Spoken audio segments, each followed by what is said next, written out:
ہمارے ایک بہت قریبی دوست تھے، آفیسر تھے. انہوں نے ایک مرتبہ اپنی بیٹی کا قصہ خود سنایا. نام بتانا مناسب نہیں ہے، بس آفیسر ہی سمجھ لیجئے. وہ مجھے کہنے لگے اللہ نے مجھے اتنی خوبصورت بیٹی دی، اتنی خوبصورت بیٹی دی کہ لاکھوں میں نہیں کروڑوں میں اتنی خوبصورت بچی کوئی نہیں ہوگی. کروڑوں میں. اتنا دودھ کی طرح اس کا سفید رنگ، اتنے پیارے اس کے بال، اتنا خوبصورت اس کی آنکھیں، جو اس کو دیکھتا تھا لٹو ہو جاتا تھا. ہر عورت اس کو آ کے دیکھتی تھی.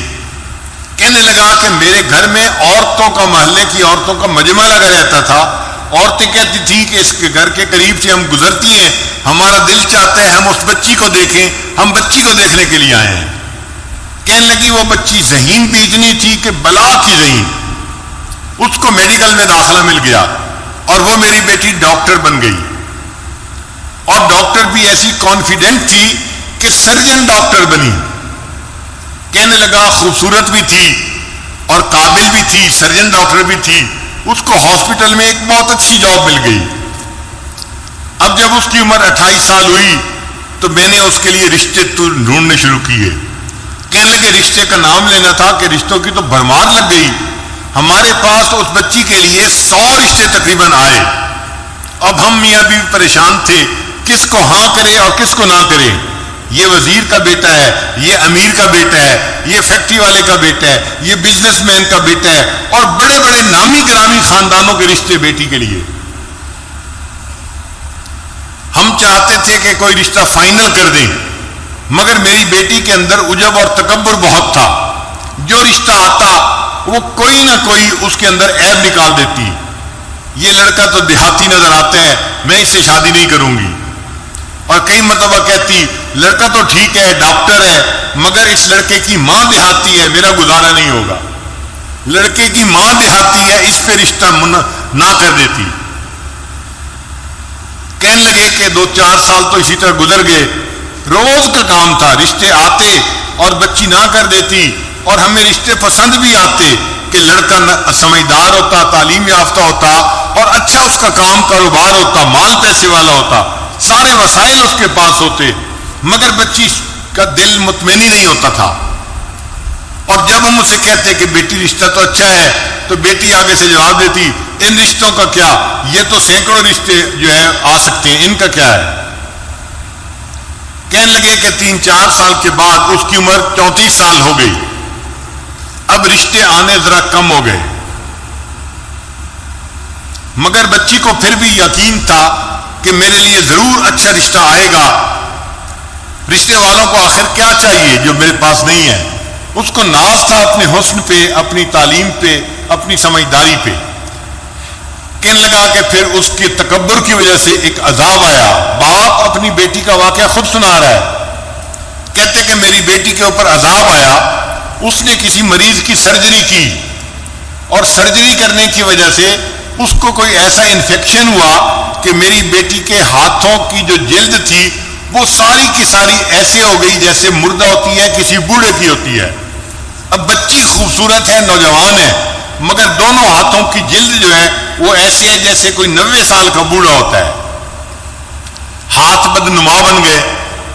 اب وہ اپنے ہاتھوں کو ظاہر بھی نہیں کرتی تھی. اب رشتہ دیکھنے والے آتے تو وہ ان کے سامنے آتی تو اپنے ہاتھوں کو اپنے دوپٹے میں چھپاتی تھی. تو لوگ بھی پریشان ہوتے کہ یہ ہاتھ کیوں نہیں دکھا رہی، اور جس کی نظر پڑ جاتی تھی ہاتھوں پہ وہ رشتہ جو ہے ریجیکٹ کر کے چلے جاتے تھے. اب جب رشتے ریجیکٹ ہونے لگے تو میری بیٹی کو فکر لاحق ہوئی. کہنے لگا کہ پھر پریشان ہوئی. مجھے کہتی ابو آپ کوئی رشتہ سلیکٹ کر لیں، اب میری عمر 36 سال ہو گئی ہے. لیکن جس سے رشتہ کرنے کی ہم کوشش کرتے وہ ویسے لڑکی کو دیکھتے تو پسند کرتے تھے، جب اس کے دونوں ہاتھوں کو دیکھتے تھے تو ریجیکٹ کر دیتے تھے. ساس نہیں مانتی تھی، نند نہیں مانتی تھی، لڑکا نہیں مانتا تھا. ہم ایسی لڑکی سے شادی نہیں کر سکتے، ہو سکتا ہے بیماری بڑھ جائے اور پورے جسم کی جلد ایسی بن جائے، ہم اس لڑکی کے ساتھ کیسے گزارا کریں گے. کہنے لگے کہ پھر ایسا وقت آیا کہ رشتے آنے ہی بند ہو گئے. کہتے ہیں کہ میں باپ ہوں، اپنی بیٹی کی بات بتا رہا ہوں. ایک ایسا وقت آیا وہ میری بیٹی جو نماز نہیں پڑھتی تھی وہ رات کو تہجد پڑھتی تھی اور اس کے آنسوں سے مسلح تر ہو جاتا تھا. وہ اللہ سے اپنے لیے بہتر رشتہ مانگتی تھی اور رشتہ نہیں ملتا تھا. میں نے اپنی بیٹی کو جو ذلیل ہوتے دیکھا تو میں باپ ہوں کہ بتا رہا ہوں کہ واقعی انسان گناہ کرتا ہے، اس کی سزا آخرت میں تو اس کو ملے گی صحیح، اللہ تعالیٰ دنیا میں بھی اس کی سزا بندے کو دے دیتے ہیں. ایسا اس کا تکبر ٹوٹا کہ ایک دن مجھے کہنے لگی ابو آپ کسی ریڑھی والی سے ہی میری شادی کر دیں، اب تو میری عمر 40 کے قریب ہونے لگ گئی ہے. اب وہ ڈاکٹر جس کو اپنے حسن پہ ناز تھا، جو سمجھتی تھی میں حور پری ہوں اور کروڑوں میں میری جیسی کوئی خوبصورت نہیں، وہ بچی اپنے باپ کو کہہ رہی ہے بھلے کسی ریڑھی والی سے ہی اب میری شادی کر دیں، میری عمر 40 سال ہونے کو ہے. تو گناہوں کی سزا مختلف شکلوں میں ملتی ہے، ان میں سے ایک شکل بیماری بھی ہوتی ہے.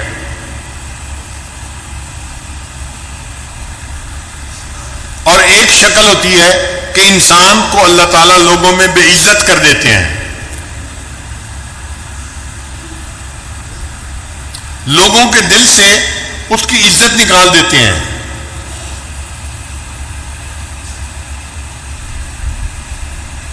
وَمَن يُهِنِ اللَّهُ فَمَا لَهُ مِن مُكْرِمٍ، اور جسے اللہ ذلیل کرنے پہ آتے ہیں اسے عزت دینے والا کوئی نہیں ہوتا. ایک آفیسر تھا 21 گریڈ کا، 21 گریڈ کا آفیسر بڑا آفیسر ہوتا ہے، یہ ڈپٹی کمشنر سے بھی اونچے گریڈ کا بندہ ہوتا ہے، یوں سمجھ لیں برابر کے گریڈ کا. وہ رشوت لیتا تھا اور مال پیسہ اس کے پاس بہت تھا. اس کی ذرا کہانی سن لیجئے، یہ حقیقی کہانی ہے. اس بندے نے ایک کالونی کے اندر پلاٹ خریدا اور بہترین گھر بنایا. پھر وہ اپنے گھر کے اندر شفٹ ہو گیا. جب گھر کے اندر شفٹ ہوا تب اس کو پتا چلا کہ گھر کے بالکل ساتھ مسجد تھی اور مسجد کی اذان کی آواز اس کے گھر میں آتی تھی. اب جو نیک بندہ ہے وہ تو خوش ہوتا ہے کہ مسجد کا پڑوس مل گیا. جو فسق و فجور میں پڑا ہوتا ہے، بے نمازی ہوتا ہے، اس کو مسجد کا پڑوس نہیں چاہیے ہوتا. چنانچہ یہ رات کو سویا ہوا تھا، مؤذن نے فجر کی اذان دی، اس کی آنکھ کھل گئی. اب اس کو بڑا غصہ آیا کہ اس نے میری نیند خراب کر دی. صبح اٹھا تو اس نے مؤذن کو بلوایا اور مؤذن کو کہا کہ تم فجر کی اذان سپیکر پہ مت دیا کرو، میری نیند خراب ہوتی ہے. مؤذن نے جا کے محلے کے لوگوں کو بتایا. انہوں نے کہا کہ بھائی ہم تو بوڑھے ہیں، گھڑی کا ٹائم دیکھ نہیں سکتے، ہم تو اذان کی آواز سنتے ہیں فجر میں تو مسجد میں آتے ہیں.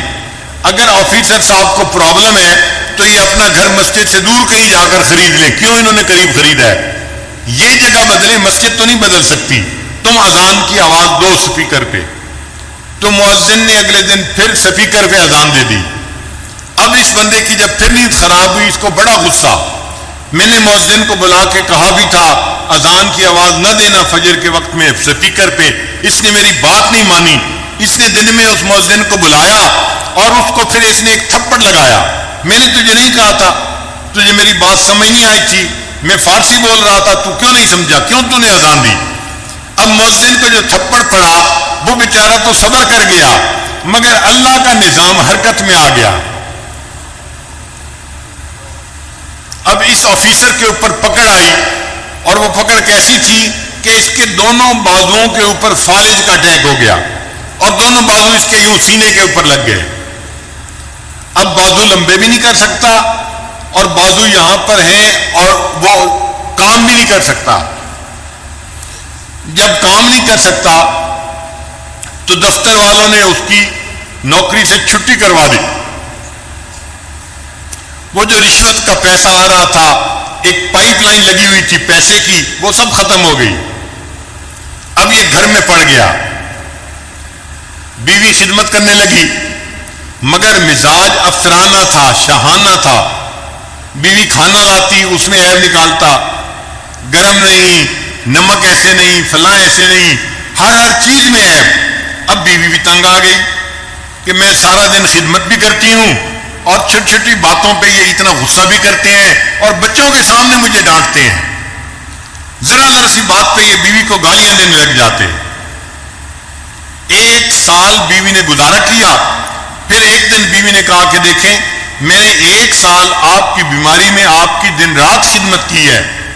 میں انسان ہوں, میں تھکی ہوئی ہوتی تھی, آپ کی خدمت کو ترجیح دیتی تھی. آپ نے میری خدمت کی قدر نہیں کی. آپ نے بچوں کے سامنے مجھے گالیاں دی. میں خاندانی لڑکی ہوں, میں اتنی بگڑی پڑی لڑکی نہیں کہ آپ مجھے بات بات پہ گالیاں دیں. میں اپنے بچوں کو لے کے جا رہی ہوں, آپ جانے, آپ کا کام جانے. تو ماں نے اپنے بچوں کو لیا اور اپنے ماں باپ کے گھر چلی گئی. اب یہ اکیلا پڑا ہوا ہے, گھر میں کوئی کھانا پوچھنے والا نہیں, دینے والا نہیں. ہمسائے میں بھائی رہتا تھا.